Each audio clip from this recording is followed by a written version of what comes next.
time of great reflection and potential transformation of our region. Today's discussion will help spotlight how national and regional parliaments can play pivotal roles in renewing regional cooperation and democratic resilience in our West African region. And so on our agenda, we would start with some opening remarks and welcome addresses from distinguished guests from the two organizations. So I'll take this opportunity to welcome Mr. Gilbert Bokete Boifiu from Parliamentary Network Africa to give us the welcome address. Thank you. Thank you very much, Cynthia, for the opportunity. On behalf of Parliamentary Network and also on behalf of our funders, Wadimos, I wish to welcome all participants and panelists to today's event. This month, PN Africa turns 10 years.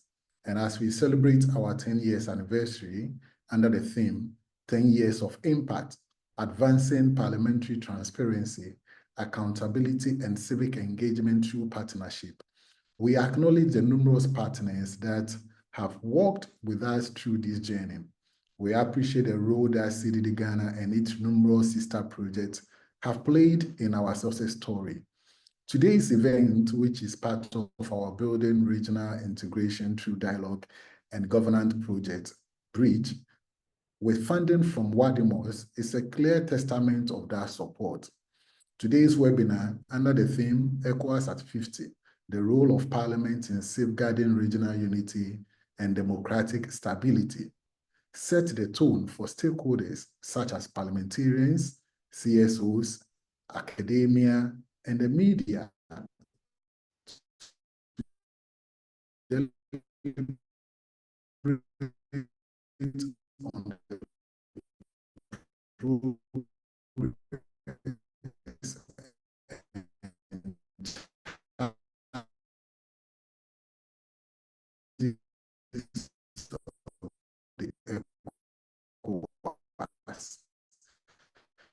And Chad used to be one of the leading embedded security African bloc, the West African bloc, posing significant challenges to its effectiveness in maintaining peace and promoting development across the bloc.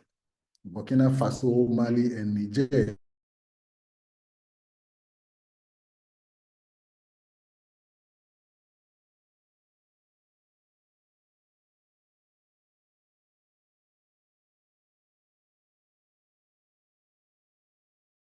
Okay, so I think that would give our colleagues, that is Mr. Gilbert Bokete Boifiu, some time to rejoin us. He's having some little challenges with his network. And so I think we'll take the next opening remarks. That will be coming from Mrs. Chusayan. Please pardon me if I crucify the name. I'm very terrible at pronunciation of names. So would welcome Mrs. Marie Josianga to give us the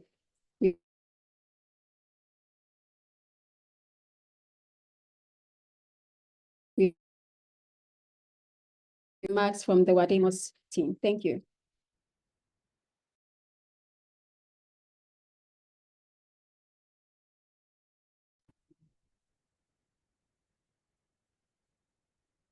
Okay, can you hear me? Yes, please, we can hear you. Okay, thank you very much. I wanted to put my video on, but seems like it has to be allowed, so I cannot put my video on. Sorry about that. Can our technical take on that, please? We want to put a face to the name, so please. All right, so I'm trying to do that, but I cannot start it because it is disabled by the host. So if you can work it out from your end. All right, so let me give you a co-host status so that you can do that, just that. We need to put a face to the name. So technical team, please do that for us ASAP. Thank you.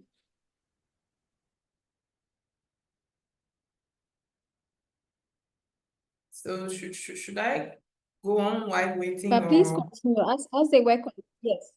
Yes, please, you can continue, you can start. Pause the Okay. trial at the end. Thank you. Okay, all right. So, good afternoon, everyone, distinguished parliamentarian colleagues, civil society partners, and friends from West Africa. Good afternoon and very warm welcome to all of you. It's a pleasure to be here. I'm delivering these welcoming remarks on behalf of our project director, Prof. Kwesi Prempe, and also our network coordinator, Mr. Paul Osei. And I must say that it's a very timely discussion that we are going to have today. It's a critical time for Ecowas as it goes 50, and this invites us to reflect deeply on questions like how do we truly build a community of people, and also how do we allow or support ECOWAS in being close institutions to the ordinary citizens. So as Wademos, we are very pleased to partner on this event. Wademos is the West Africa Democracy Solidarity Network, a network of over 45 civil society organizations across West Africa. And we believe that democracy must be the cornerstone of regional integration. And so we also believe that parliaments, both national and regional, are central to that democracy project. So Wademos, as I said, is civil society-led organization with the objective of establishing a foundation for mobilizing, engaging, and empowering African citizens and pro-democratic forces through our platform. We also have objective to maintain ongoing engagement between various stakeholders, including governments, intergovernmental bodies, and international development agencies at regional and global level. We also want to create opportunities for reflection, analysis, and discussion on the state of democracy in West Africa, informed by recent developments and key existing issues, experiences, and challenges. And we encourage dialogue with regional and continental bodies regarding their response to democratic backsliding in the region. So yes, of course, we are seeing worrying signs of democratic decline, but okay, I think my camera is now on. So as I was saying, we are seeing worrying signs of democratic decline in the region, but we are also seeing some hope, civic energy, innovation, and reforms. Young people who are building civic tech platforms, women leading movements for justice, civil society forging alliances, cross-border, just like Wadimos does. And what is needed now is for our parliament to rise to the occasion. So we need national parliaments that are ready to defend constitutional norms, that listen to the voices of the people, that serves as watchdogs. We also need a stronger ECOWAS parliament, that would just not be consulted, but that would be empowered, that can elevate regional accountability and make integration meaningful, not only on paper, but in the daily life of West Africans. So we need platforms like this webinar, bringing together policymakers, civil society, and development partners to bridge the gap between intention and action. So as we begin today's discussion, we hope that it will be an opportunity for us to reflect not only on what Parliament could do, but also on what they must do for the future of our region. So this platform, we will use it to just not diagnose the problems, but also to co-create solutions, to think beyond national borders, and to remind also ourselves that regional stability and integration are not possible without inclusive, representative, and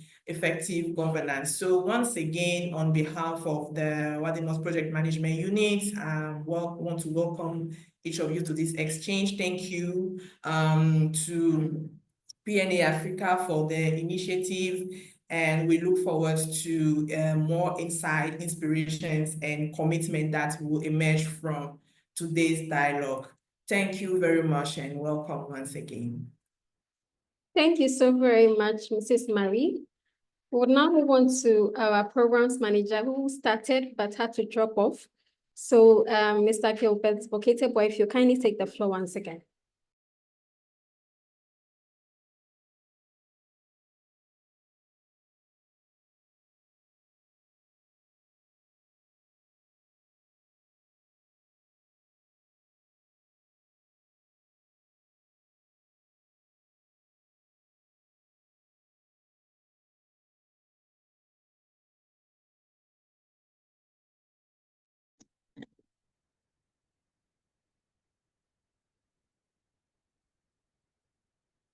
Yeah, hello.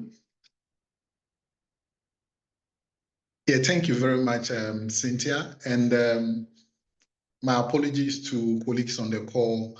I'm having some challenges, technical challenges at my end. So on behalf of Parliamentary Network Africa, I wish to welcome all of you to today's event.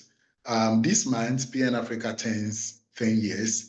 And as we celebrate our 10th years anniversary under the theme, 10 years of impact, advancing parliamentary transparency, accountability, and civic engagement through partnership. We acknowledge the numerous partners that have worked with us through this journey. We appreciate the role that CDD Ghana and its numerous sister projects have played in our success story. Today's event, which is part of our Building Regional Integration Through Dialogue and Governance Engagement project, BRIDGE, with funding from Wadimos, is a clear testament of that support.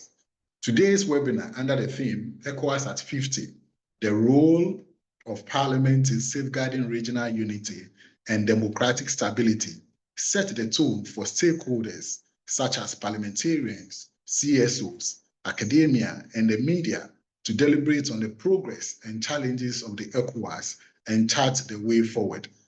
Ecowas, which used to be one of the leading and prominent regional economic bloc within the African Union, in recent times has been bedeviled with several challenges such as political instability and security threats. These unfortunate developments have strained the unity and coherence of the West African bloc, posing significant challenges to its effectiveness in maintaining peace and promoting development across the bloc. Burkina Faso, Mali, and Niger broke away from ECOWAS, with Togo recently expressing intention to join the Sahel state.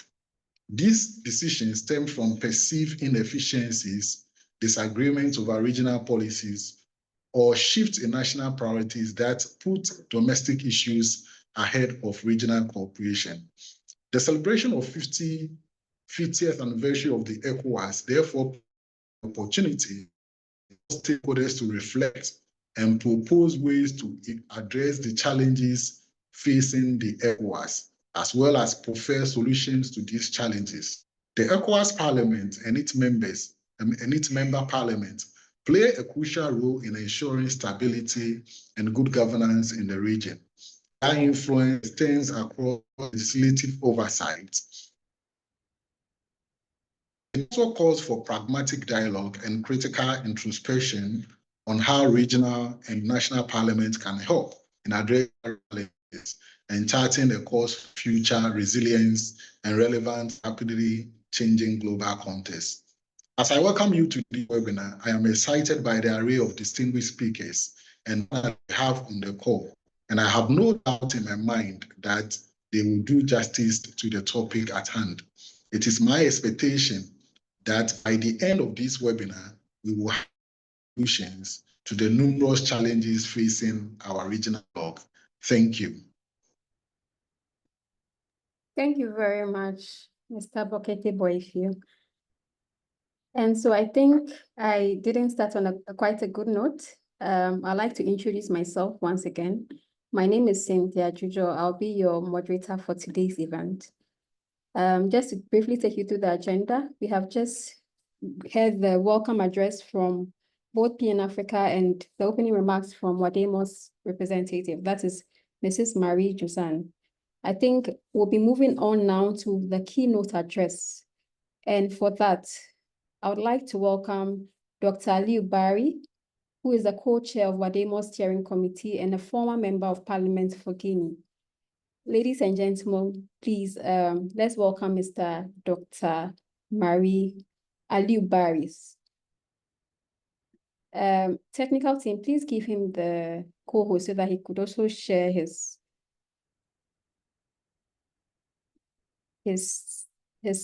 screen as well as put on his video. Yeah.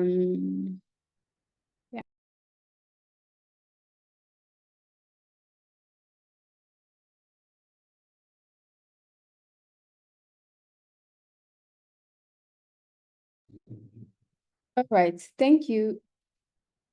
Doctor, please, you've been given the co-host status, so you can share your screen. You can also unmute yourself as well as show your video. Thank you. You have the floor now.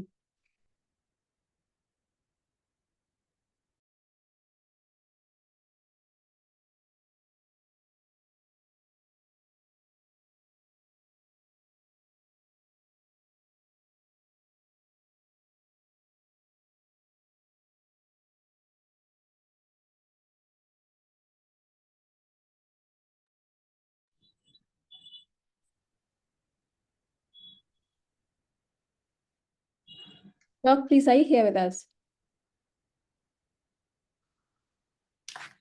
Hi, good morning. Yeah, Hello. but I can't show myself. Yeah, please, can you help me to put the video? Thank you.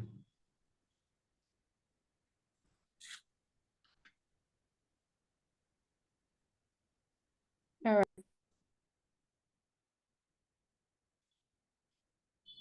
Okay, I don't have access to the video. Let me start. Thank you, Madam Moderator, for giving me the floor. As you said, my name is Aliu Bari. I'm from Guinea, and I'm the co-chair of Wademos. Honorable members of the parliament, distinguished representatives of Parliamentary Network Africa, dear colleagues of Wademos, fellow civil society leaders, ladies and gentlemen. As co-chair, I'm truly honored to speak on behalf of the West Africa Democracy Solidarity Network, Wademos. I want to extend my gratitude to the conference organizers, Parliamentary Network Africa, EN Africa, Wademos, and all our collaborative partners. I also warmly welcome the esteemed participants who are honorable members of parliament from their respective countries. I'm particularly excited about this initiative and believe that our discussions on the role of national and regional parliaments in advancing regional integration and stability in West Africa, Ecowas at 50, will yield valuable strategies for enhancing parliamentary contributions to regional unity and democratic stability. The discussion is critical at a time when Ecowas is making 50 years of existence. Ecowas at 50 invite us to take stock not only of what we have built, but what remains fragile, and what must be boldly reimagined for the decades ahead. As a civil society network comprising over 30 pro-democracy organizations across West Africa, Wademos has a deep stake in this conversation. We believe that parliaments must be at the heart of regional integration, democratic resilience, and peace building in West Africa. Dear honorable participants, from 2021 to 2023, military regimes overthrew constitutionally elected governments in Mali, Guinea, Burkina Faso, and Niger. Additionally, several governments in the sub-region have extended their tenures beyond constitutional limits. This situation has raised significant concerns about stability as citizens face government and human rights abuses, economic hardship, food insecurity, unemployment, and the growing refugee crisis fueled by internal conflicts among rebels, jihadists, security forces, farmers, pastoralists, and pirates competing for territory and resources. The Africa Center for Strategic Studies has reported a 7% increase in attacks by militant Islamist groups in the Sahel region. The democratic backsliding in West Africa can be attributed to various factors, one of which is the apparent reluctance or inability of regional leaders to uphold democratic norms. Furthermore, Ecowas' recent ineffectiveness in addressing the issue of leaders seeking fair terms under questionable constitutional justifications has also contributed to this troubling trend. Dear honorable participants, in response to the rise of authoritarianism, numerous civic movements and coalitions have emerged, some achieving notable success. However, significant gaps and challenges remain. A key issue is that many civil society organizations, CSOs, in the region tend to focus their limited resources and advocacy efforts primarily within their own countries, leading to territorial insularity. To address these challenges, the West African Democracy Solidarity Network, WADEMOS, a coalition of over 45 civil society actors and pro-democracy actors has been established with the support of the Swedish International Development Cooperation Agency, SIDA. Members of the parliament, numerous civic movements and coalitions have risen in response to the growing authoritarianism, achieving success in some instances. However, significant gaps and challenges persist. A notable issue is that many civil society organizations in the region tend to be territorially insular, concentrating their limited resources and advocacy efforts within their own countries.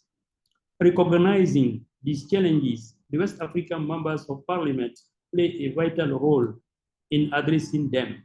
In our interconnected world, where conflicts often cross national borders and complex global issues require collaborative solutions, the role of parliamentarians is not only important, but essential for fostering peace and understanding. The rise of violent extremism, driven by ideologies of hate and intolerance, poses a serious threat to peace and stability, resulting in terrorist attacks and sectarian violence in various parts of the world, including our sub-region. In this context, parliamentarians are increasingly crucial in enhancing global governance and promoting multi-stakeholder consultation and partnership. African parliamentarians have played a crucial role in supporting peacekeeping missions deployed by the African Union and the Economic Community of West African States, Ecowas, to address conflicts and stabilize fragile states. They provide essential legislative support, oversight, and funding for these missions while advocating for international cooperation in peacekeeping efforts. I must highlight the challenges currently faced by countries in West Africa sub-region, such as Mali, Niger, and Burkina Faso.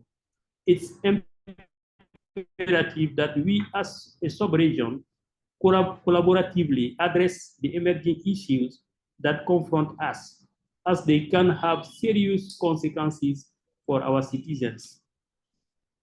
As legislators, you need to partner with civil society organizations, CSOs, and other progressive entities to educate and raise awareness among our citizens about their roles in fostering democracy, stability, and peace in West Africa. As a former member of parliament in Guinea and president of the commission, I understand that parliamentary mechanisms and tools such as question time, statements, motions, petitions, and debates on policies or bills offer opportunities for parliament to engage citizens on national developments, explore avenues for socioeconomic growth, and involve them in this important agenda. In today's context, the rise of technology and increasing the diversity of information available to citizens are compelling parliaments to compete for public attention like never before.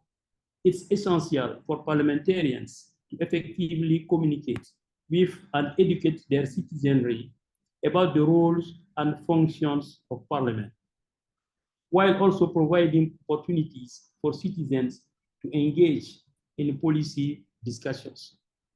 As we look to the future, we must extend our heartfelt gratitude to parliamentarians worldwide for their unwavering efforts in promoting peace and understanding.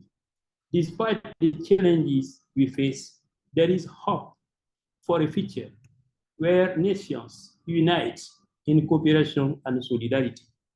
Honorable MPs, while we cannot overlook the contributions of organizations from developed countries, regional organizations established within Africa are becoming increasingly significant, especially as developing countries grapple with challenges such as migration crisis, food scarcity, poverty, and conflicts.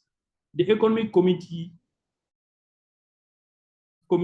of West African States, ECOWAS, has effectively facilitated trade, improved living standards, supported sustainable development, developed infrastructure, and most importantly, strengthened regional cooperation for decades.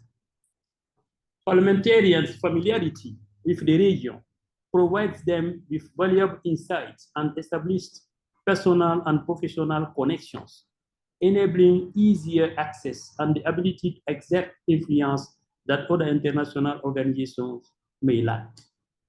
The Economic Community of West African States, ECOWAS, was established in May 1975 by the heads of states and government from 15 West African nations during a summit held in Lagos, Nigeria, covering an area of approximately 5.2 million square kilometers. This regional bloc comprises 15 member states. Initially, ECOWAS aimed to promote economic integration and development within the West African sub-region, while ensuring the political independence and territorial integrity of its members amidst the tensions of the Cold War. However, in response to various conflicts and humanitarian crises that arose in the region, ECOWAS recognized the need to adapt to these emerging challenges. Consequently, it revised its foundational treaty in 1993 to better address contemporary issues. In 2007, ECOWAS further evolved by transforming its secretariat into a commission. Currently, ECOWAS is working towards achieving its vision of creating an ECOWAS of the people, peace and prosperity for all by the year 2050. It's important to note that unlike many other legislative bodies worldwide, the ECOWAS Parliament serves strictly as a consultative and advisory entity. It does not possess legislative powers. Despite efforts toward integration, trade among member states remains significantly below potential levels. Additionally, free movement of individuals across the West African sub-region has yet to be fully realized Other pressing challenges include the departure of certain Sahel states from collaborative initiative, the implementation of a single currency, establishing a unified stance on trade with other regional blocs. These issues continue to pose substantial obstacles to ECOWAS as it strives for greater cohesion and progress within West Africa. Can we consider enhancing economic integration in West Africa by transforming the parliament from merely a forum for dialogue, consultation, and consensus among the representatives of the people into a co-decision making and ultimately a law-making body? A significant factor contributing to violent conflict in West Africa is the inadequacy of governance. This includes the absence of an effective and proactive sub-regional non-military mechanism designed to prevent future conflicts and resolve ongoing ones. One of the primary objectives of ECOWAS Parliament is to bridge this gap by building its capacity to play an effective role in both preventing and managing conflict within West Africa. The Wademos initiative plays a crucial role in this endeavor by strengthening existing institutional structures.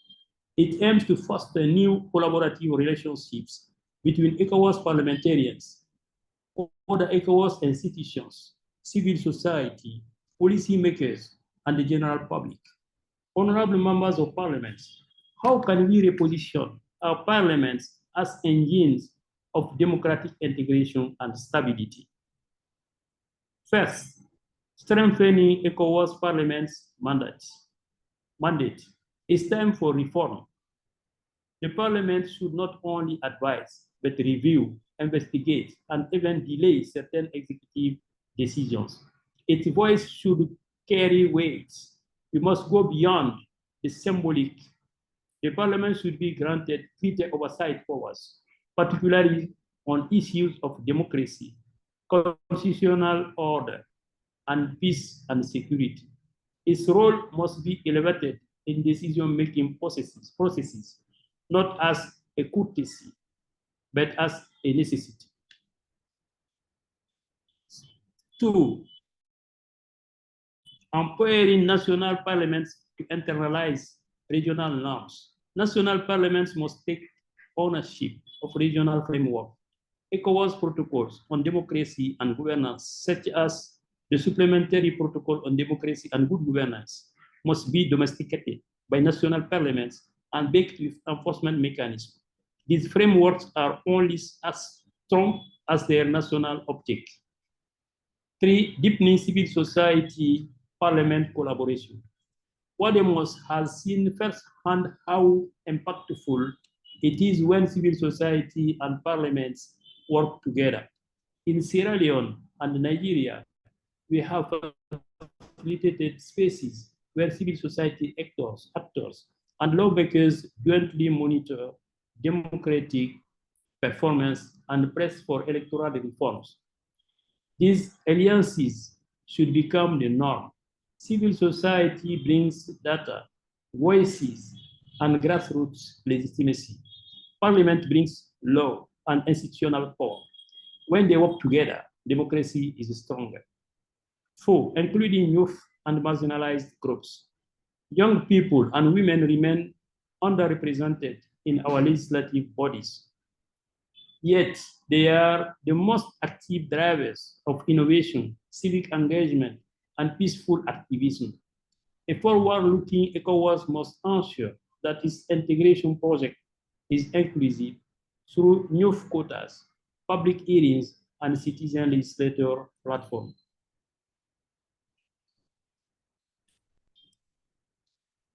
Conclusion, distinguished participants, as ECOWAS turns 50, the question before us is not simply how to celebrate the past, but how to prepare for the next 50 years. What kind of regional integration do we want? Is it one driven by summits and declarations, or one grounded in democratic accountability, inclusive governance, and strong parliamentary systems? Do we want a regional integration project that is top-down, elite-driven, and detached from the people? Or do we want one rooted in institutions that represent citizens, protect rights, and build collective futures? Parliaments, national and regional, must be co-architects of this vision, not spectators, not rubber stamp, but active agents of change. There is a proverb that says, a tree does not make a forest. Integration is not a one country project. It's not a one leader agenda.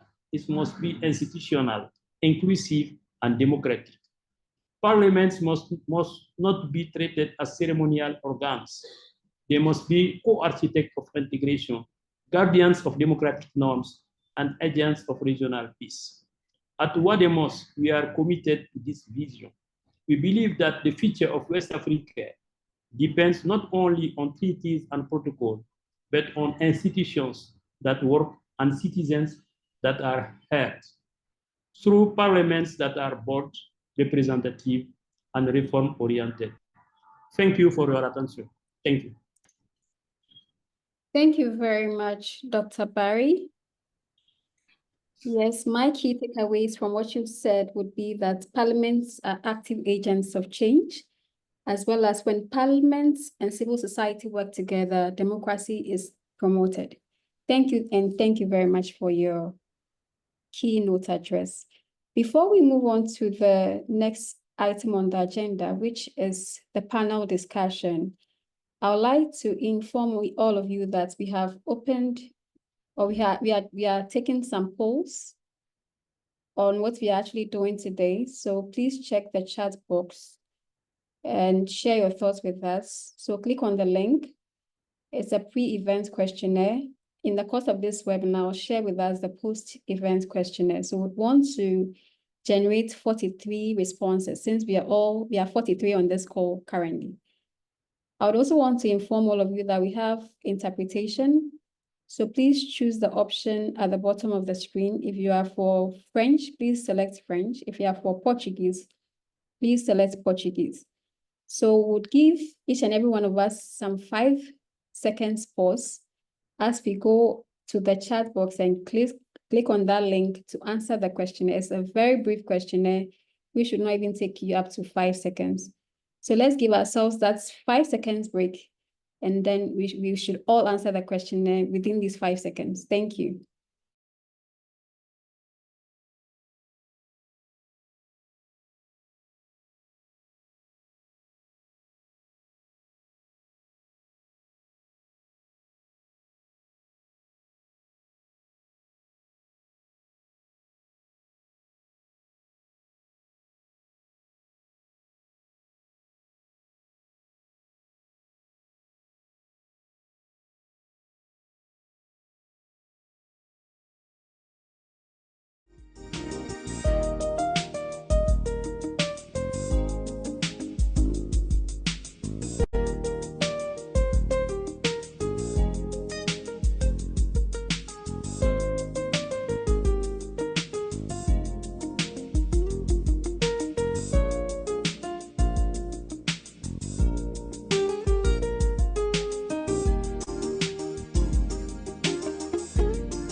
Okay, so we can proceed.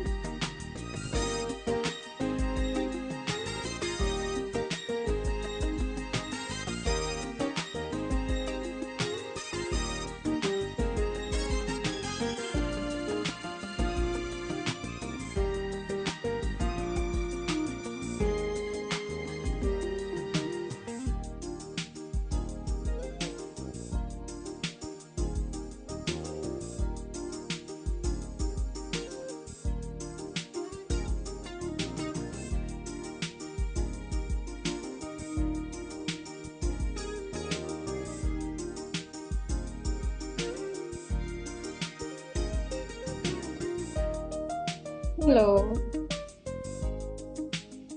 Yeah, technical team, are you there?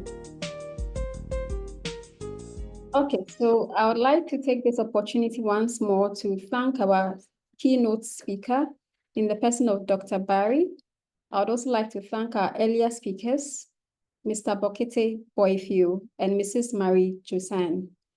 I would like to proceed to our next item on the agenda. That is a panel discussion. Our panelists will talk or discuss with us the role of Parliament in regional integration, and these will be done by Honorable Kone, who is a member of Parliament for the Cote d'Ivoire Parliament, and he's also an Ecowas Parliament member. I would also like to welcome Honorable Amadou Kamara, who is also the Member of Parliament for the National Assembly of the Gambia, as well as Mr. Austin Aigbe, who is also the advocacy lead and Ecowas liaison officer. Ladies and gentlemen, let's start the panel discussion by welcoming these three panelists. Thank you. And I'd like to inform you that the panel discussion will be moderated by Mr. Gilbert Bokete Boyfiu. Thank you. Thank you very much, Cynthia, once again. So I think it's only appropriate as ECOWAS is celebrating 50 years, and we're on this platform to say happy birthday to the ECOWAS, which most of us are members of the ECOWAS. So as part of the reflecting on ECOWAS at 50, this question is a general one that goes to all the panelists. If you can share the achievements of the ECOWAS so far in fostering regional integration and stability. So just some few thoughts on this particular question.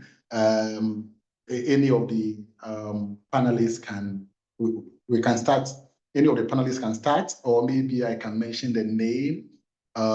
Maybe if Honorable Kamara would start and then would follow by the our second member of parliament. So reflection on ECOWAS at 50.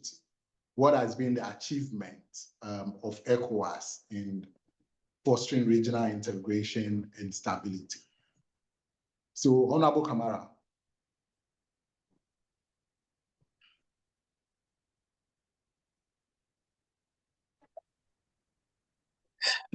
Yes, thank you very much, everyone.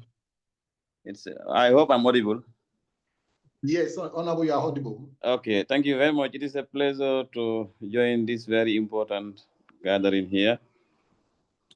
And then I introduce my names. My name is Honorable Amadou Kamara. I'm a member of parliament from the National Assembly of the Gambia and representing Nyaniya constituency and one of the remotest areas within the country, that's in the Central River region. And then a member of the ECOWAS Parliament. And then I happen to be the youngest member of ECOWAS Parliament in the 6th legislature. So it's a pleasure to be here in the midst of other parliamentarian networks and of course young parliamentarians. So it is always a pleasure to be here. So going back to the topic on the discussion, that is achievements of ECOWAS, as ECOWAS is celebrating 50 years. Basically, as a member of the community parliament, this is an issue which you know that it is on top of our agenda, and then it is something which you know that we've started discussing already, and we will continue to discuss. The achievements of ECOWAS as a bloc since its inception they are huge, and there are many achievements that the sub-regional bloc have registered. Of course, not forgetting the challenges that we are faced with. Most recently, the breakaway from other nations and some conflicts, and some of the conflicts within the sub-region, like overturn of power by some militaries and so on. And of course, still now, the challenge of the free movement of people, goods, and services is still existing. So basically, before going into the challenges in detail, as it is an open discussion, the achievements of Ecowas, I have to say, despite the challenges, we've registered some achievement as a sub-regional body, and then in strengthening our oversight over the executives, we've realized that peaceful mediation, which the parliament is always participating on, is something which that we can be proud of. Anywhere an issue is heard of in a country or in a member state, I have to say, parliament and in fact all the organs of the community will make efforts to go and mediate to make sure that democracy prevail, the rule of law prevail, and of course, peace prevail at the end of the day.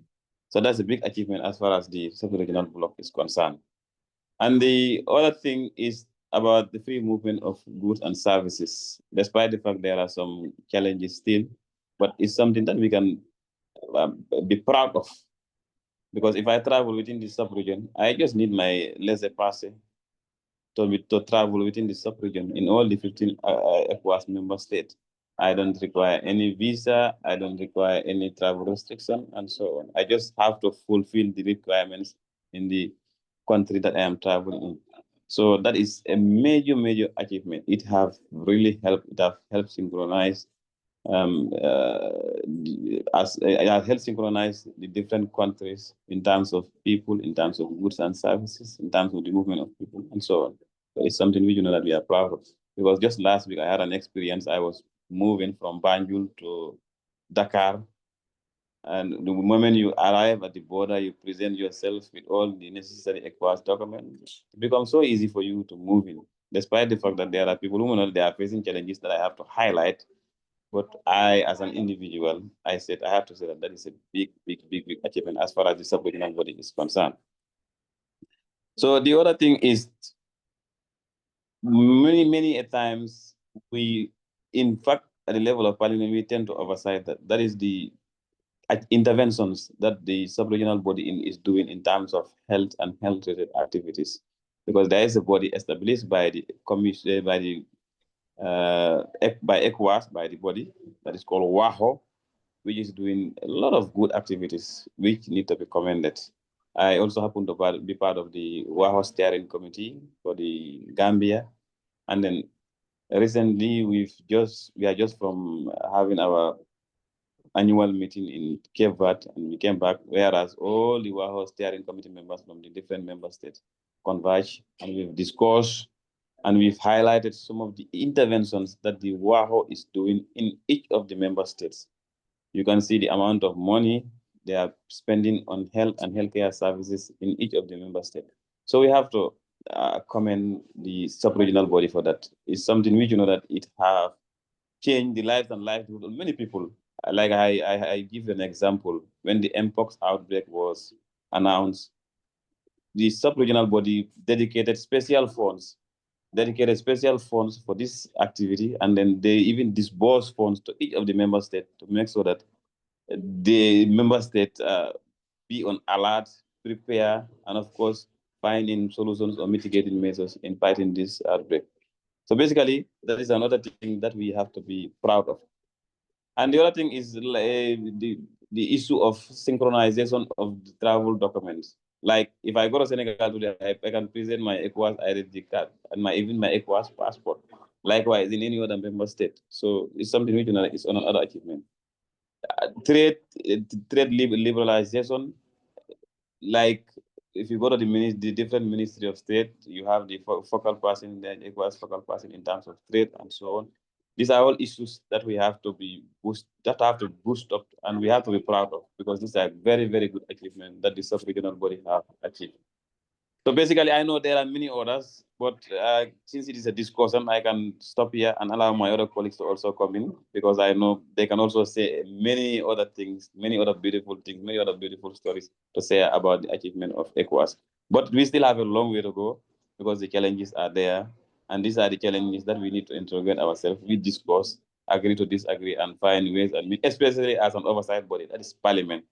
come up with motions, come up with resolutions to make sure that we tax our authorities, that is the heads of state, and of course the ministerial task force and so on, to implement some of the issues, some of the key treaties that they have signed to, that they have agreed at the level of the heads of state. Once that is done, some of these challenges will be achieved. Thank you so much, and it's a pleasure once again. Thank you very much, Honorable Kamara. So the next person, Mr. Austin Aibe, Advocacy Lead and Ecowas Liaison Officer. So, Mr. Austin, if you can share your initial thoughts with us on the reflection of Ecowas at 50, the achievement in fostering peace and stability. Mr. Austin? Very well. Thank you so much. I believe you can hear me. Yes, we can. Thank you very much. I would like to appreciate your institution with a partnership with Wademos, which is very important as we continue to have this conversation on the celebration, and of course, trying to also articulate 50 years before, 50 years ahead. So throughout history, from the establishment in 1975, sincerely, ECOWAS has made great stride.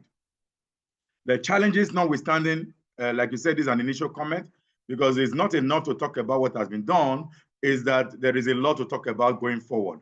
But just to quickly put on the table that ECOWAS has made great stride in terms of developing democratic framework, in advancing integration, driving the development, moving towards peace and stability in the region. The bloc, the regional bloc, has launched so many strategic interventions, of course, and treaties to steer its operation. You recall the 1980 Lagos Action Plan, and of course the 1991 Abuja Treaty, and other treaties, whether it was in Ghana and elsewhere, that was to enhance its job. To put on the record, ECOWAS stabilized many countries within its fold, particularly Liberia and Sierra Leone. You remember how the civil war in Sierra Leone and Liberia would have, in fact, led to total extinction of those two countries. But with ECOMOG, the ECOWAS military mission at that time, which of course is trying to take over, which is the ECOWAS standby force intend to take over from, had to move in, stabilize Sierra Leone. Privilegedly, I was in Sierra Leone a year ago.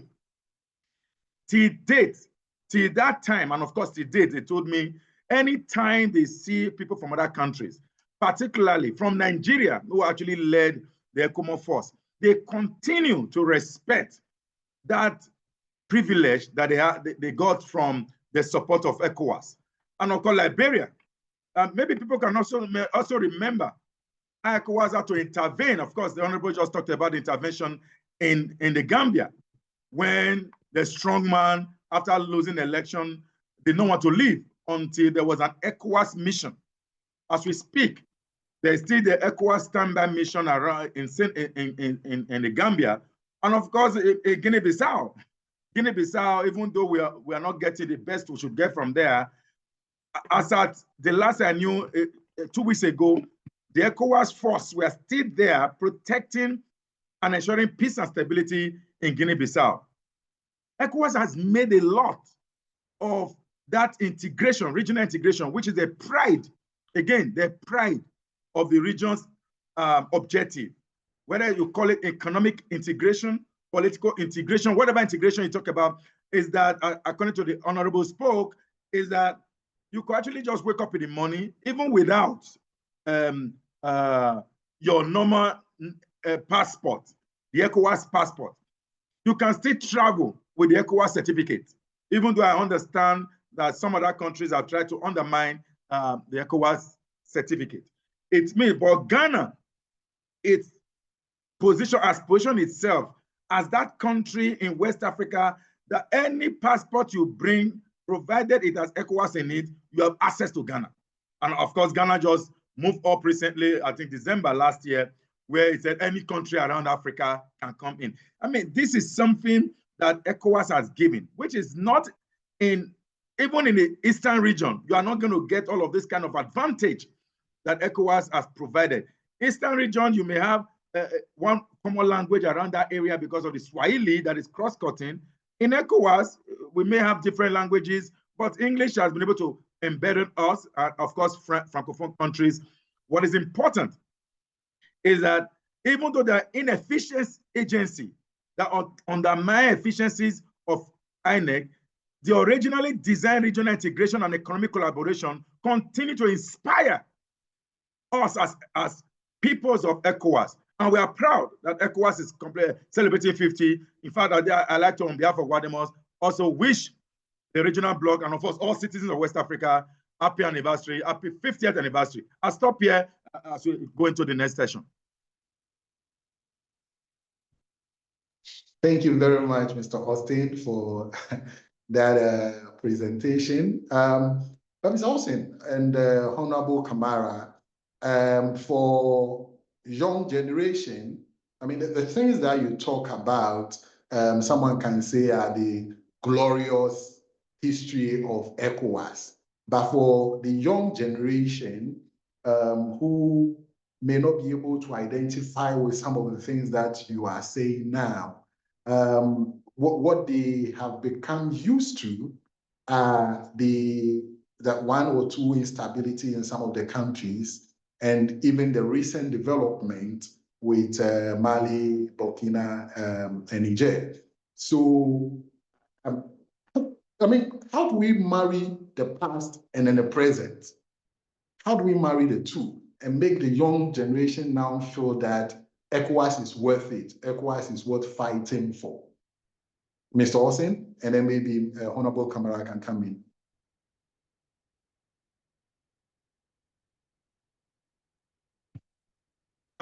Not to know your history is a big challenge. I'm not going to begin to blame young people for what is happening today, but they have a responsibility, each of us have a responsibility to know about our history. It is an important fact. And you can't say this in Syria alone, for instance, because they know the role ECOWAS played. ECOWAS continue to play a huge role. But let me quickly, based on what you just talked about by the Sahelian states, ECOWAS today is facing an hurricane of misinformation and disinformation, targeted misinformation, targeted disinformation. In fact, there's a huge foreign information manipulation and interference within its space. And ECOWAS, as an entity, basically lack a fundamental principle of communication. ECOWAS is unable to communicate what it does. ECOWAS is unable to pass across. They feel that they don't have to sing for themselves, that what they do should sing. In fact, in today's era, if you don't blow your trumpet, nobody blows it for you. ECOWAS has got to move beyond just some kind of diplomatic entity to also an entity that should communicate what it does. ECOWAS development across the region, even in Mali, in Burkina Faso, in Niger, there are ECOWAS presence that is improving lives and properties in this country. Electricity-wise, ECOWAS is doing a lot in terms of even road infrastructure, community cultural exchanges, but nobody knows because ECOWAS is not saying it. If I don't know ECOWAS too well, I will tell you, I will be in the same position like every other citizens. And for me, the work I have done, particularly working around West Africa with the West African Democracy Solidarity Network, WADEMOS, has exposed me to the very fundamental principles and objectives of ECOWAS, and that ECOWAS lacks certain powers to usurp on state authority. For instance, states, when I say state, countries, are seen as sovereign entities. No matter what they do in those countries, ECOWAS cannot go in unless it becomes obvious for what we call the responsibility to protect. In fact, that's also a principle in the UN mission. The UN cannot come into your country, no matter what is happening in that country, unless it becomes obvious that there is a need to invoke the responsibility to protect. And in doing that, there are certain provision or certain happenings that must be in place for ECOWAS to move into your country. When I say move, all manner, you recall what ECOWAS tried to do with Mali. When Mali military regime came and eventually ECOWAS tried to forcefully move in, and it received some backlash because ECOWAS didn't calculate or didn't try to understand the principles of consultation, consolidation, and confrontation. Rather, they lost in and their finger got burnt. ECOWAS may not take that action again, because at the time ECOWAS moved into Liberia and Syria alone, it was obvious that there was a need to protect civilian population, and that was the essence of it. But as we move along, as democracy continues to strive, I like also quickly put on the table that democracy is also backsliding. In fact, we have used the word democratic recession, that democracy is receding, and therefore the quest for all of those usurpation of military power have become a norm again in our region. It has been for a long while that we ever see military regime. The region was prized as a true democratic region, even in Africa and across Africa. But today we are beginning to see the resurgence of military intervention. However, that is not to say that this military intervention that are coming in is the fault of ECOWAS. I told you, countries are sovereign. For instance, in Burkina Faso, former president of Nigeria, Goodluck Jonathan, I told the president as at that time that Comparer, that please do not go for third term. Don't do it. It went ahead to try to push ahead for third term. What did we see? Invasion on the street by citizens.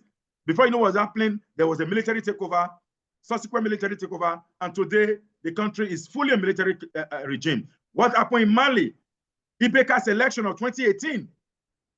How there were speculation or manipulation of results and all of that. Before you know what's happening, there was military takeover.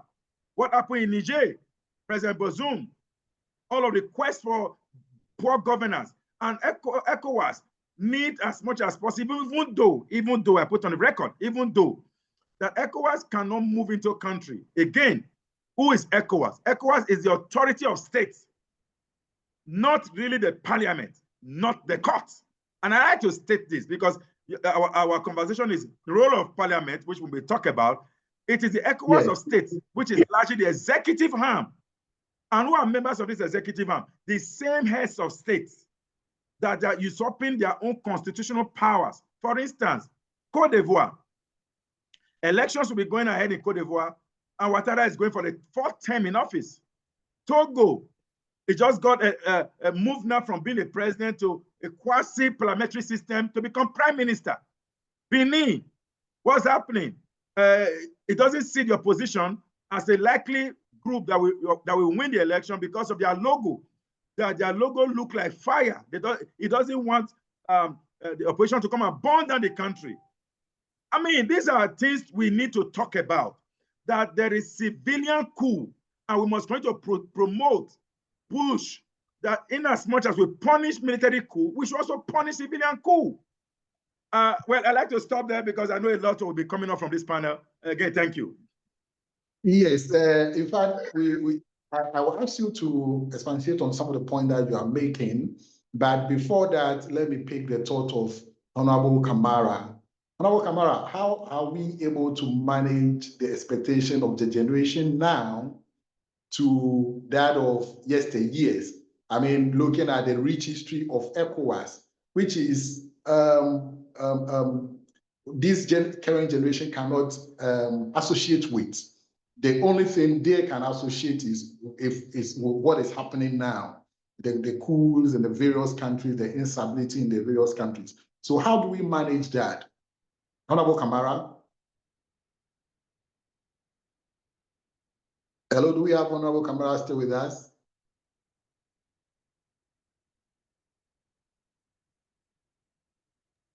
Yes, we do. Okay, so Honorable Kamara, if you can hear us. Okay, so maybe whilst we wait for Honorable Camara to respond, Mr. Austin, you've made a very interesting point here. And it's one point that has also been on the minds of a lot of people, that when it's time to take drastic action, we always say that the individual countries are sovereign countries and you cannot just move in. However, their actions and inactions sometimes lead to some of these uprising, like you have rightly pointed as civilian coup. So how do we strike the balance? How do we work together to ensure that the ECOWAS would have the right to immediately interfere when we notice that countries are not living up to the dictate or the tenet of democracy? How do we do that? Because in most cases, you will hear countries saying that I'm a sovereign state and you cannot interfere in my affairs. And these are the things that are also leading to military takeover and then the instability in most of our countries.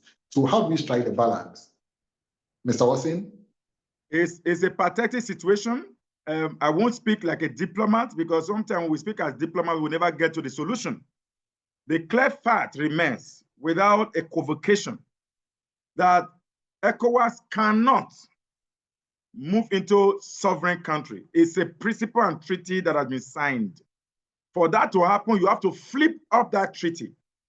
As we speak, we are still waiting for the new protocol on good governance, on democracy and good governance, wherein ECOWAS may be empowered, I use the word may be empowered, to move into countries where there's a democratic backsliding and maybe interfere in a way. As we speak, countries who know that they are likely to break those rules had not signed or will not sign. And ECOWAS decision-making process is so weird that it requires consensus, not majority of vote. So every country must agree to the decision. Otherwise, if one says no, that decision cannot be reached. How can ECOWAS, in this case, ECOWAS Commission, not necessarily the heads of authority or parliament or the court of community court, but the ECOWAS community to implement such protocol? When number one, you are unable to interfere because nobody has signed to say we support this. When X happens, ECOWAS can take Y, can take action Y. Look what happened in Guinea-Bissau. ECOWAS sent in ECOWAS, and you know what? Sent in mission ahead of his election because the country was a bit boiling up, because election which ought to have taken place, the president has become the sole authority. The court answers to him. It dissolved the parliament. So there's actually no place for the people, because the people's house is the parliament.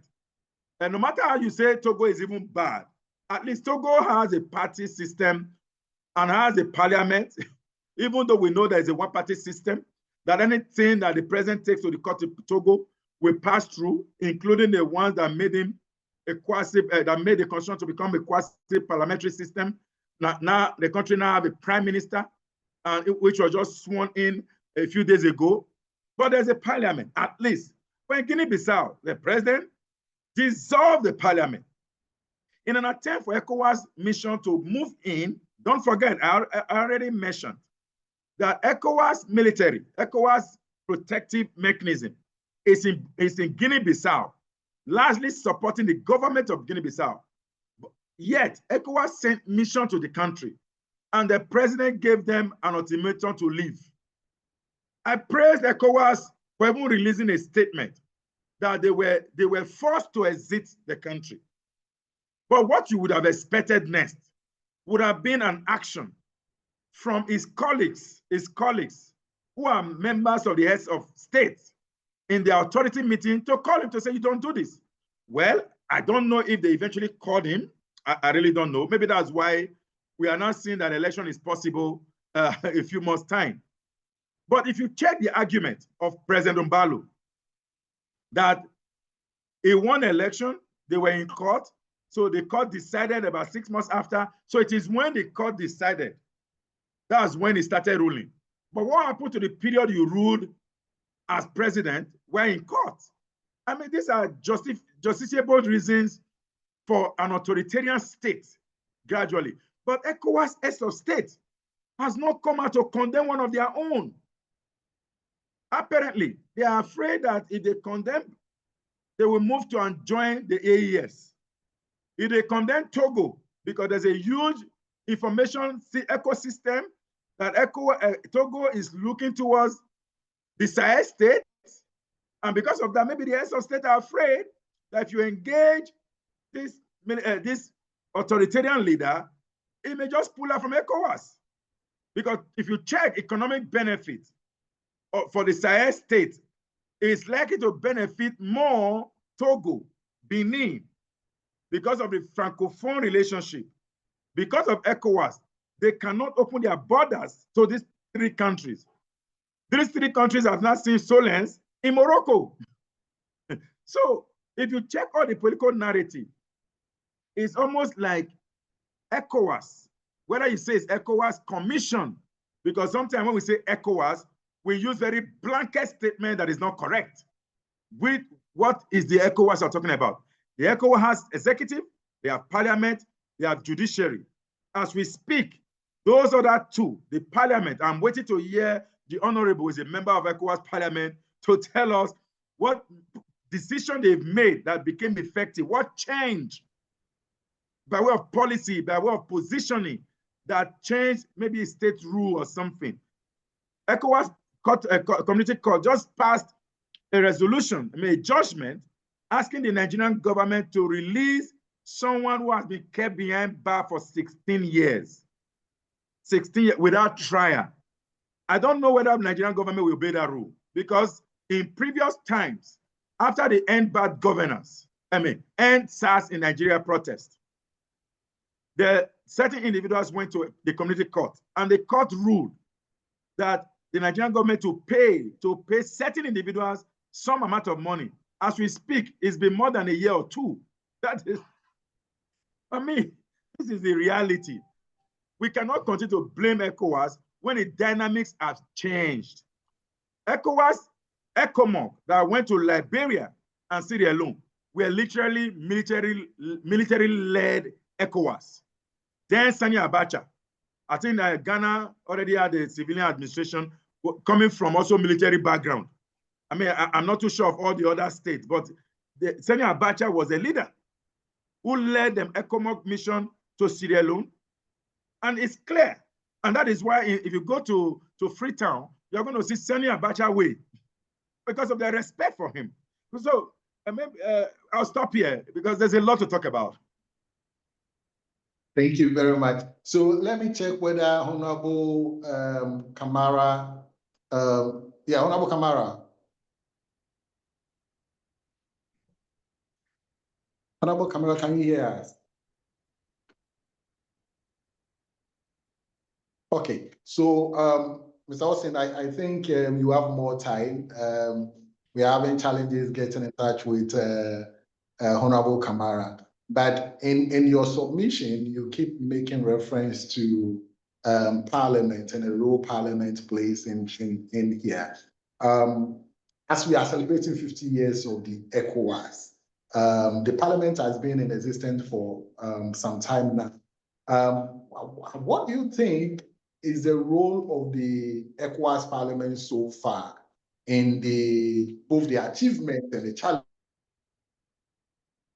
ECOWAS as an institution? Can you repeat that last statement you made? I didn't hear you. I'm asking the role of the ECOWAS Parliament. What do you think is the role that they play in these achievements, as well as the challenges that the ECOWAS as a bloc is encountering now? Thank you. Thank you very much. You see, across our region, we are seeing a growing concentration of powers in the hands of the executive, often at the expense of parliamentary oversight. Left unchecked, this trend will lead to policy driven by short-term political calculation rather than long-term democratic stability.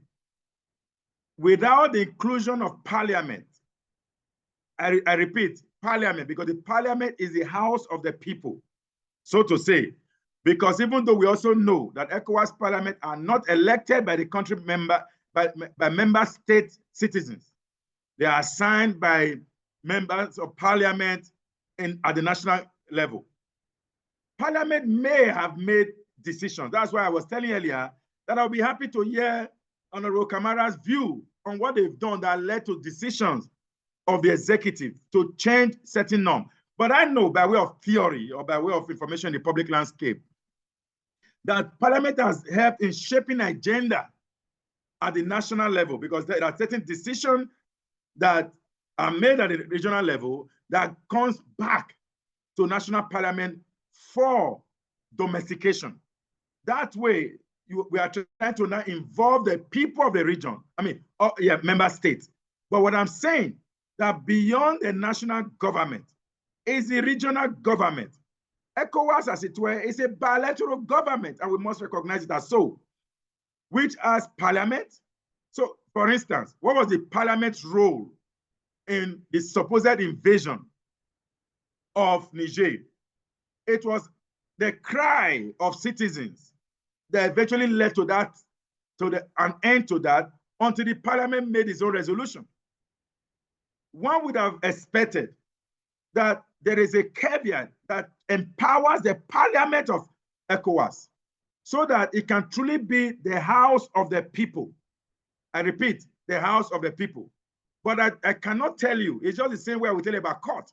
I know a lot they do, but transcending from what you do to policy action is what matters for me. And I'm calling a parliament of ECOWAS for a total reform that gives ECOWAS parliament the powers, I repeat, the powers to actually to play an oversight function on both the commission and the heads of state, the heads of authority, which at this stage form the executive arm of ECOWAS. Thank you. Thank you very much, Mr. Hossein. And what about leveraging on the diplomatic responsible role of the parliament to try to find another way to engage with some of these countries that are not satisfied with how things are done? Let me use this word loosely, by the executive arm of the ECOWAS. What do you say to that? Can we now try to leverage on parliamentary diplomacy in situations like this? So when there's a military regime, the first thing military regime junta government does is to ban the parliament. They don't usually ban the courts.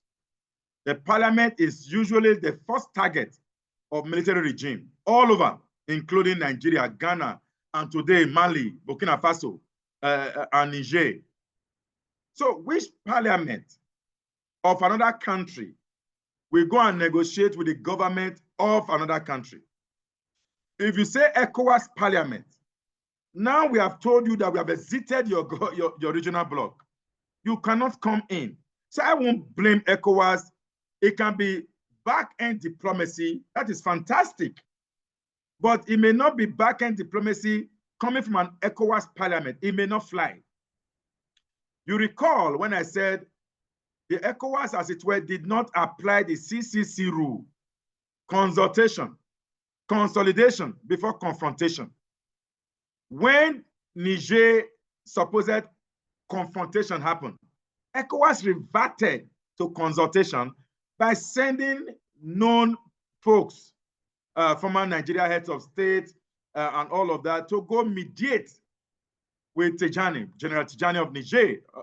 And of course, to date, that hasn't materialized. If before the invasion, the supposed confrontation was the send of these high-level individuals, maybe, I use the word maybe, because we don't know what would have happened. ECOWAS parliament at its way can pass any resolution and move to these Sahel states, Niger, Burkina Faso, and Mali. I'm saying if the executive is unable to mediate, is unable to ask them to quickly come back with all the back end, including the role played by President Faye, and of course, the president of Togo, if it didn't materialize, look at the role that President John D. Mahama is playing.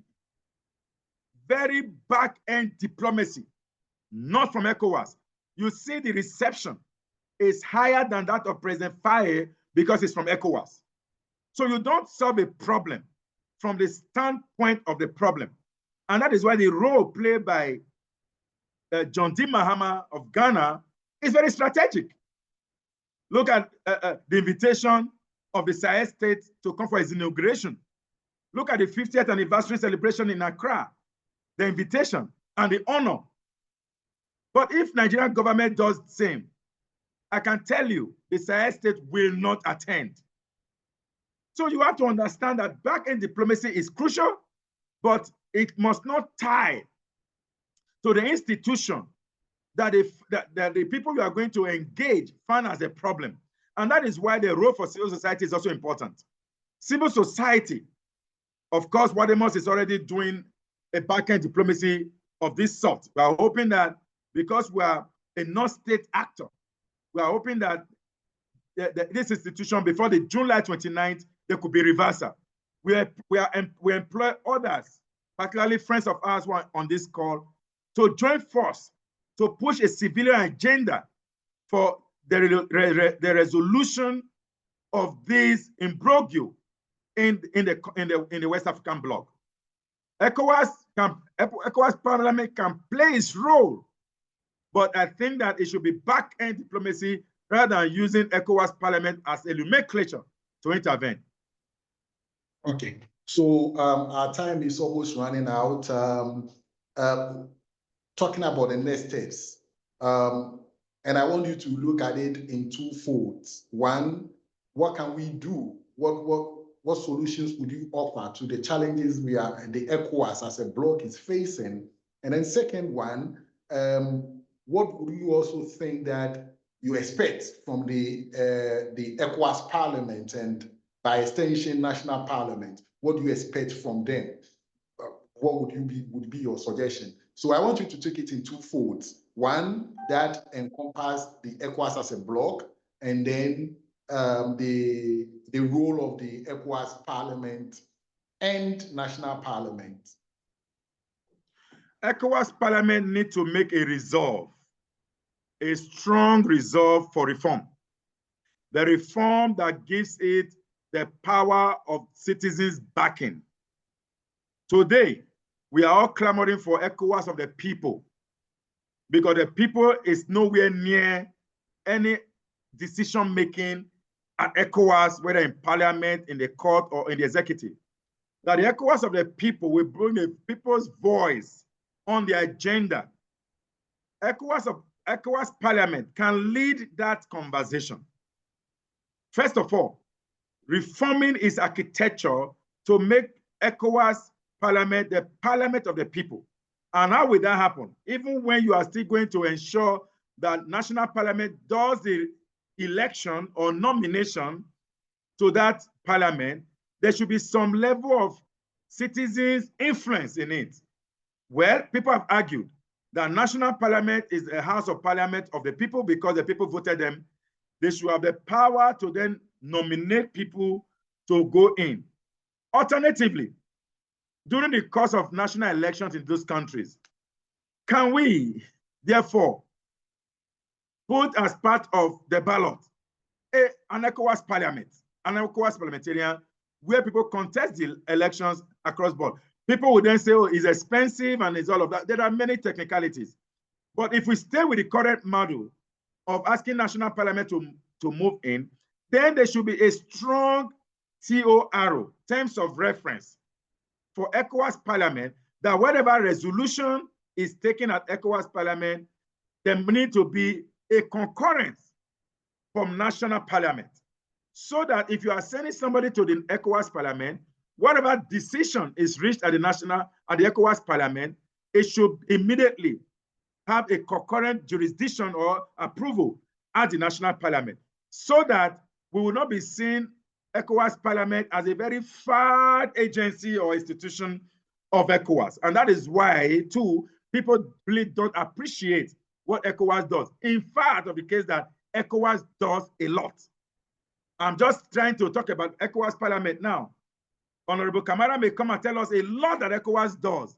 But the question is that when you have your meeting somewhere in Abuja or elsewhere, your resolution, does it translate to policy implementation in the ECOWAS that impact on national level government without looking at sovereignty on one side? Then on the other side of ECOWAS, as it were, ECOWAS, again, we had a national convening recently in Abuja. I mean, ECOWAS and the Center for Democracy and Development, West Africa, where we try to look at the next level of ECOWAS. What reforms does ECOWAS need at this time? If you recall, at the point that we are beginning to see in the region, of course, from the Sahel state, authoritarian, benevolent authoritarian, you know, and you're beginning to see a deluge of information or misinformation, creating a sense of the new face of West Africa in an individual in Burkina Faso, thereby impacting on other democracies in West Africa. Ghana is facing that deluge from information today, to the point that I saw in video, Ghanaians are asking Burkina Faso to come and help them. What kind of thing is that? They don't. I'm not sure Ghana remember military regime. I'm not sure. If you remember military regime, you won't go for it, because these Ghanaians who were on the street and of course in the Gambia and elsewhere have not read. They've not been able to see or read history. They've not know the implication. You are listening to fake news and you are acting on fake news without fact checking it. Most people are relying on the voiceover videos that is trending that are largely fake. I use the word largely fake.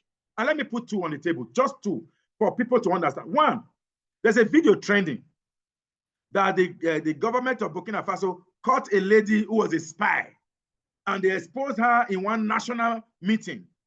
And the president came and exposed her. There was nothing of such meeting, and there was nothing like that information nowhere. In fact, Burkinabe does not even know the story. The story is trending outside of Burkinabe. The second is of course, Trump. Let me not use Trump. Let me go to Saudi Arabia's proposal to build 200 mosques. In fact, the government of Burkina Faso, in its radio, national broadcast organization, radio and television, had to debunk it. They had to counter it. That is not true. Saudi Arabia has not proposed to build 200 mosques. Meanwhile, it's trending outside of Burkina Faso. People in Nigeria, in Ghana, in Sierra Leone, in the Gambia are using and running with videos, short videos, long videos that are fake. ECOWAS need at this time to communicate largely. If ECOWAS cannot do it, ECOWAS must truly build a convergence with civil society organization to begin to speak and counter this false narrative that has the potential of dismantling democracy in our region. No matter how bad a democracy is, it is still better and far better than a military regime. Forget what is happening in Rwanda, some kind of justification.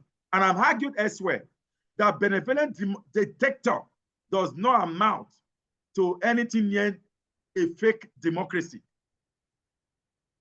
Okay, thank you very much, Mr. Austin. We really appreciate your submissions. We appreciate your presence with us. And we are most grateful for the thought-provoking submissions. Yes, a benevolent dictator does not come anywhere close to a West a democratic elected president. That's quite thought-provoking. You did also touch heavily on the need for the Ecowas to work with civil society organizations to fight fake news, to fight disinformation and misinformation, which is not helping us on the sub-region. We are most grateful for that. I will hand over to my colleague, Cynthia, as we bring an end to the panel discussion. It's quite unfortunate that we could not hear from Honorable Kamara due to some few technical challenges to hear his perspective on the various topics that was under discussion. But Mr. Austin, you held the fort high very well, and we really appreciate you for that. Okay, so Cynthia, over to you. Yes, thank you very much, Mr. Austin and Gilbert, for that wonderful discussion that you have just had. Before I move on to the next item on the agenda, which is the presentation on certain key findings that we have done, I want to reiterate that we have interpretation in French and in Portuguese. So please select those options, your language options, and then join us using one of those choices. Again, I know that it is time for questions and answers, but we want to plead that due to the time constraint, you start dropping in your questions in the chat box. Intermittently, we'll take them and address them. And it is on that note that I would want to draw attention to this very first question. I don't know if the question has been answered already, because this question was dropped in a long while ago. The person that is Campo Marshall, Dr. Eche, he wants to know the role of the Ecowas Parliament. And he also wants to know why Ecowas MPs are not elected. And he feels that that undermines their legitimacy. Mr. Austin, what do you think about this? Thank you. In fact, I will say that we already answered the question. And in fact, I stated it, particularly in my comment, in my concluding comment, that the reason why they lost some kind of capacity is because they are not elected. They are elected from the national parliament or selected from national, but not from the people. So at the end of the day, there's a weakness in the ECOWAS of the people's pursuit. And my recommendation is that ECOWAS parliament need to reform and look at its mode of operation that gives power to whoever is elected or selected to come into the fold at the ECOWAS parliament to have the backing that every decision reached in parliament should be domesticated at home, so that there's that connect. Yes, I mean, I'm not an honorable member of parliament. I'm seeing it from an outside view, and I believe that if it was Honorable Kamara, it probably would have given more impetus to that question. Thank you very much, Cynthia. Thank you too very much. Please drop in your questions in the chat box. Again, there's another question from the same person, that is Campo.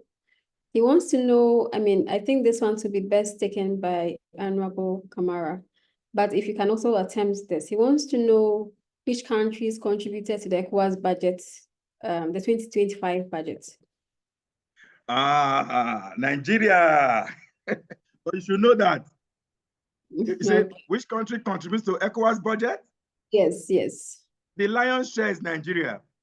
In fact, ECOWAS president came out recently to appreciate Nigeria for paying up, and that was remarkable. And of course, and I'm sure it's also with the economy. It's like the UN, for instance. The United States contribution to the UN is the largest.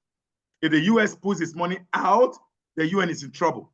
And as we speak, for the UN just pulling their money away from UNICEF or so, I think it's UNICEF, UNICEF is already running into trouble. The same thing in ECOWAS. Nigeria has the lion's share contribution in terms of member states. And recently I heard that it is not true that donors are the highest contributor to ECOWAS operation, that it is still a member state. Thank you very much. Thank you too. Another question before we proceed. Can ECOWAS Parliament vote a law to limit presidency term to 2 in West Africa?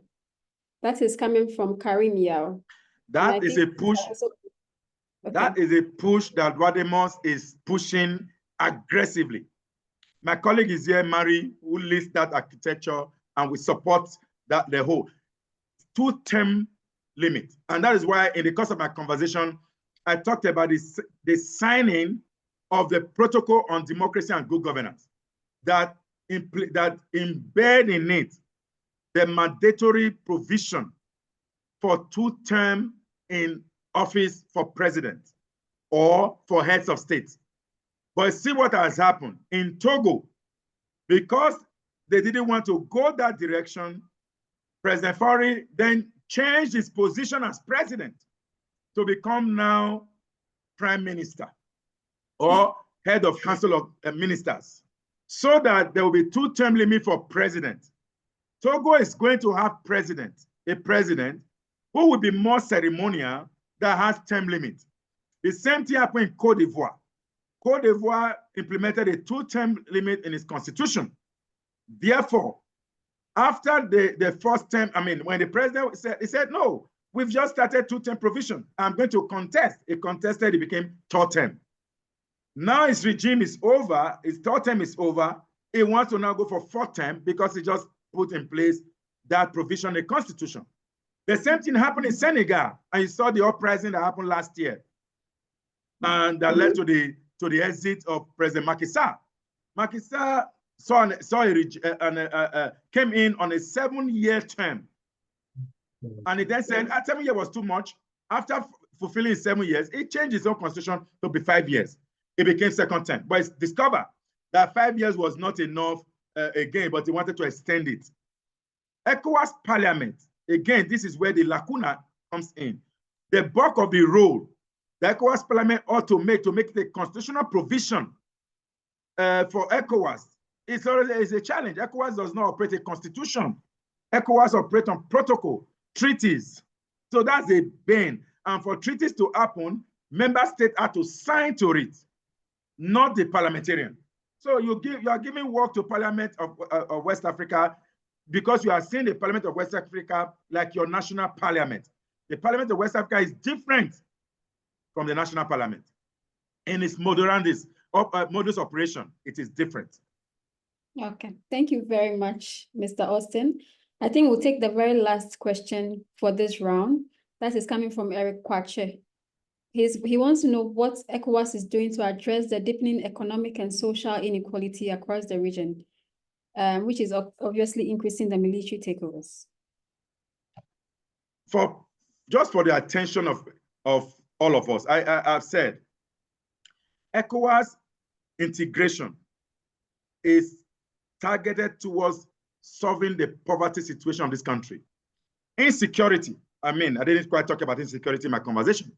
Insecurity is a bane in this region. ECOWAS set up the standby force to be able to protect the citizens. It is when you are in a peaceful atmosphere, you are able to truly develop. So ECOWAS is giving backing to member states, as it were, to be able to fight off insurgency so that its people can develop. Part of it is to support economic platforms.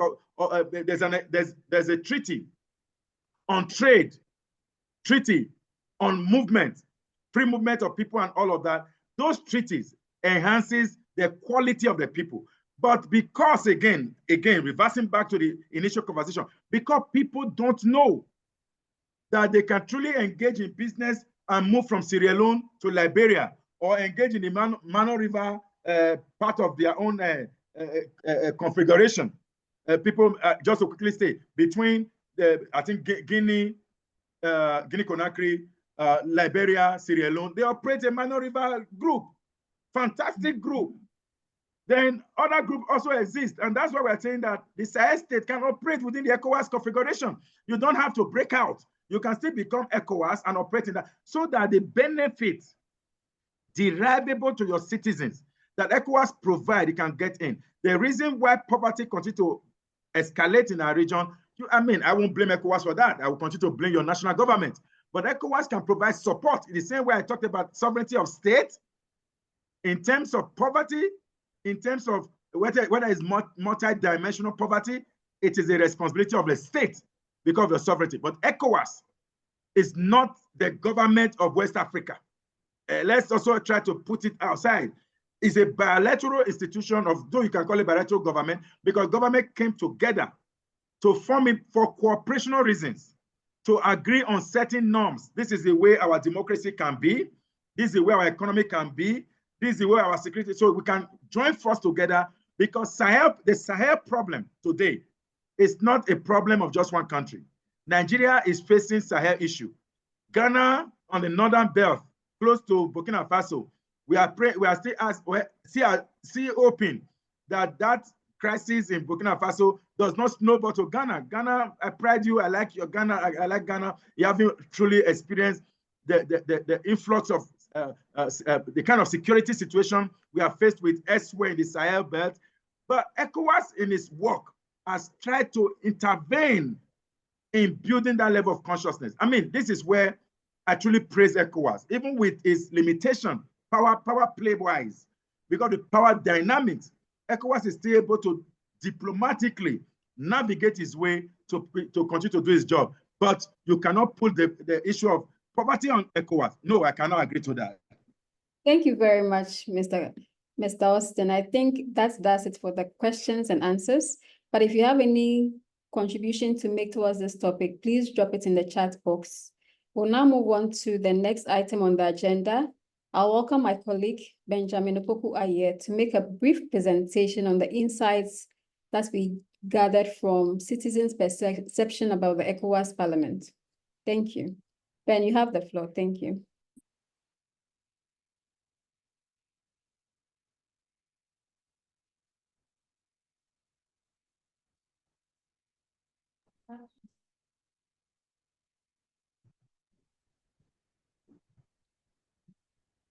Yes, thank you. Thank you very much, Cynthia, and good afternoon, everyone. I think we've already spent a lot of the time with the discussions, and so I don't intend to prolong my brief presentation. I think from the discussions and the conversations that we've been having in this meeting, I mean, the speaker has mentioned, or even the first speaker mentioned in some of their conversations, the fact that ECOWAS Parliament hasn't been visible enough, and sometimes the activities, sometimes the initiatives, the decisions that are taken in the Parliament or at the top seem to not to trickle down to the people, those who matter and those who are supposed to hear about them and perhaps be part of its implementation. For us at Parliamentary Network Africa, as a civil society parliamentary monitoring organization that takes interest in working with parliaments, regional and national parliaments, that takes interest in working with civil society across the region, we have always had that desire to understand why, when it comes to engaging with parliaments, whether national or regional parliaments, there seem to be to some extent, there seem to be some apathy from CSOs and citizens, and then on the other hand, also there seem to be the lack of access for citizens to participate in parliaments or in parliamentary affairs.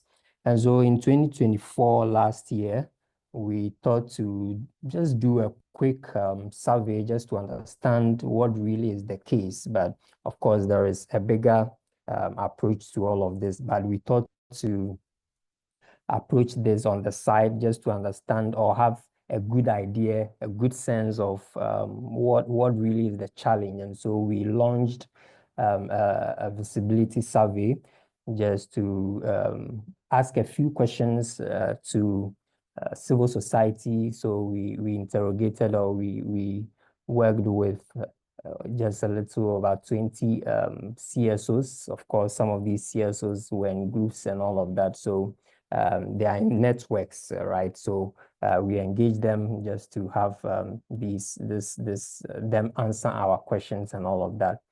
This quick survey basically asks questions on various themes, and so over 5 themes, but the key of them to share with you, we asked the respondents on questions about ECOWAS Parliament's visibility, whether they even know or hear about ECOWAS Parliament, the initiatives of ECOWAS Parliament, the programs of ECOWAS Parliament. Again, we also sought to understand whether citizens have access to the ECOWAS Parliament. What are the opportunities? What are the mechanisms put in place for citizens or CSOs who want to engage with the Parliament, who want to interact with the Parliament? What are the opportunities for them to do so? And then we also sought to understand whether CSOs or people even have access to the members of the ECOWAS Parliament. That is the member states representatives of the ECOWAS Parliament. We sought to understand whether people have access to them, because these are the people who represent the various countries or member states. And so under normal circumstance, we expect that once they come back from the Parliament, they're able to share with us whatever goes on there. But is that the case? Right? Is that what happens? And so when it comes to, for instance, when it comes to the accessibility of CSOs to the ECOWAS Parliament, for instance, we have most of the people who answered this question saying that they do not have access. So over 70% of them saying we do not have access at all, and just over 3% say that yes, we have access to the ECOWAS Parliament, which is very, very it's very serious for CSOs who are expected to co-work or co-create with Parliament policies and initiatives that will strengthen our democracy and all of that. That hasn't been the case. When it comes to whether CSOs or citizens have access to representatives of the ECOWAS Parliament, also, that also has been a challenge. And so we have over 80% of the respondents saying that they do not have access to the representatives of the Parliament. And so they can't even ask questions, they can't even approach, they can't even speak to the member representatives to, share, for them to share with them whatever is going on in the Parliament. I know in some cases, for some in Ghana, for instance, PN Africa, we have tried to provide that platform where journalists and CSOs even have the opportunity to engage with the member representatives from Ghana. But that really isn't the case across board. And so yes, this generally was what we sought to do. And clearly from our survey, it looks like there is much to be done to ensure that citizens understand, citizens know what is going on in the Parliament. And then, like one of the speakers mentioned, that the Parliament is also making the conscious effort to communicate, providing that platform, that channels of communication, so that we know that our partners or people who want to engage with Parliament know that this is where we can access information, whether it's a digital platform, whether we want to use traditional channels and all of that to communicate whatever decisions, programs, and initiatives that the ECOWAS Parliament is implementing within the region, so that the Parliament, in fact, some of these visibility issues, once there is more visibility on the programs, it also helps the citizens, the people, to also join forces with the Parliament to make some of its implementation of the policies and programs very seamless. So in summary, the feedback really we got from our respondents were to the effect that the MPs really do not engage them. MPs, member states representatives in the parliament do not engage them. Some of them have made the efforts to provide a platform to ask questions, to have discussions and all of that, but all of these have not been fruitful. Again, yes, it came out very clearly that there are no official channels of communication, and that makes it very difficult to access information in the parliament, in the ECOWAS parliament. It makes it very difficult to even sell what the ECOWAS parliament is doing.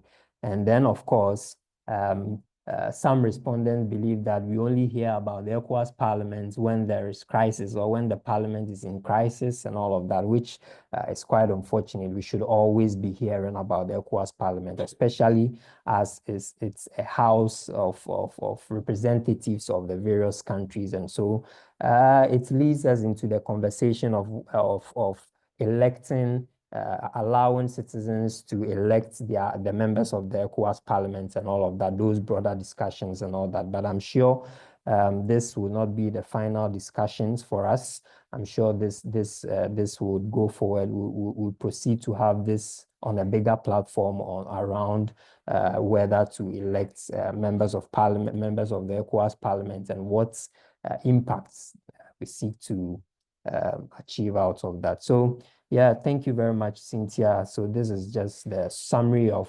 PN Africa's survey on the ECOWAS Parliament visibility that we did in 2024. Thank you. Thank you very much, Mr. Benjamin Opokuaye. I think we've all learned a lot from this brief discussion that we had. And I think time is also far spent, and so we want to close. So I'll ask that Mr. Gilbert Boketebo, if you are ready, please give us your closing remarks. But before he does, please note that I had earlier indicated that we had a pre-event survey. We were 40-something on that call at that time. Only 18 have filled the form. There's also a post-event survey that has been posted in the chat box. Kindly click on the link and answer that. It's very brief. It will take less than a minute to answer. Please do that so that we can get your feedback on today's webinar. Thank you very much. Yeah, thank you very much. Over to Thank you. you very much, Cynthia. And let me just add my voice to the comment by Cynthia with regards to the pre and post questionnaire. It's very important. It helps us to improve upon our programming and also to ensure that we are able to bring to you what you want and package our programs to suit the interest of our audience. So we are appealing to all on the call to try and fill that. Okay, so on that note, let me show my immense appreciation to Mr. Austin and Honorable Kamara for joining us and also sharing their thoughts on the subject matter. A lot of issues has come up as a result of this webinar, and it is our hope that all of us as citizens from ECOWAS, and I know perhaps there are some one or two people who may not be coming from the ECOWAS sub-region, they may be outside ECOWAS, but the lessons, I'm sure, transcend the ECOWAS region. Some of the issues that we talked about and touched on also resonate from other sub-regions in East Africa and Central Africa. And it is very important for us to take our democracy serious and play our individual roles as citizens of the various countries to uphold these tenets of democracy. On behalf of Parliamentary Network and on behalf of our sponsors, Wadimos, I once again thank all of you for making time to join us. And let me also indicate that this is the first in series of webinars that we want to organize as part of the 50th anniversary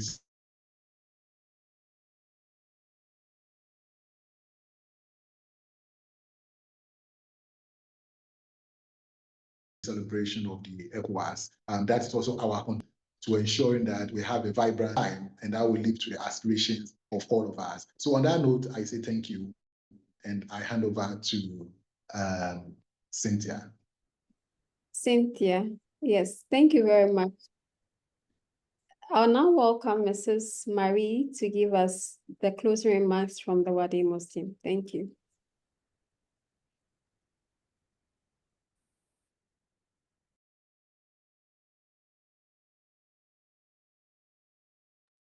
Okay. Mary, on mute. Mary, on mute. Thank you. Thank you very much. Yeah, so we thank you very much for that very insightful discussion. And as we bring this important conversation to a close, allow me on behalf of the West Africa Democracy Solidarity Network to essentially thank PN Africa for this, each of you for your time, your insight, and your dedication. So I think today's dialogue has not only highlighted the promise of parliaments in promoting regional integration and stability, but it has also led some of the critical challenges ECOWAS continues to face even after 50 years of existence. We have reflected on the fragility of democracy in West Africa. We have discussed the limited legislative power of the Ecowas Parliament, but we importantly also recognize the need to center the voice of young people, women, and civil society in this regional integration journey, not just as beneficiaries, but as co-creators of solutions.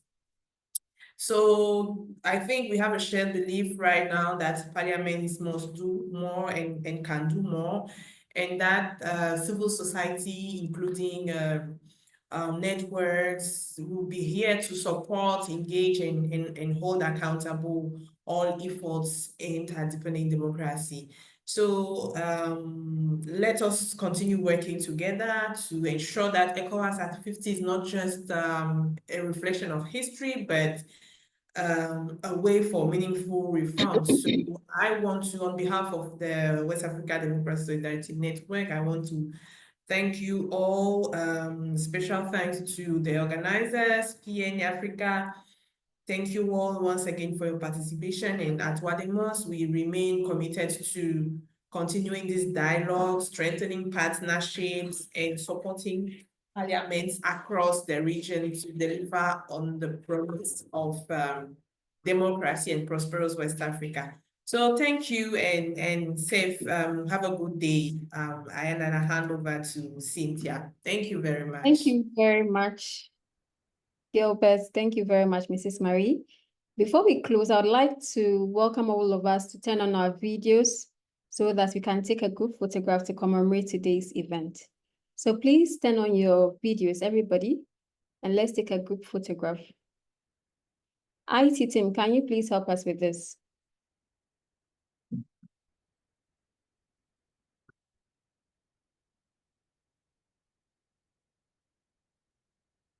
So is it on 1, 2, go? How do we do that? I don't see a lot of videos being turned on.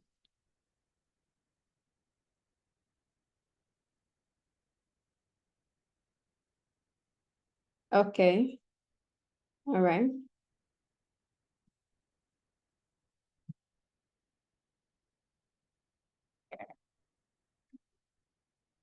Are we good to go?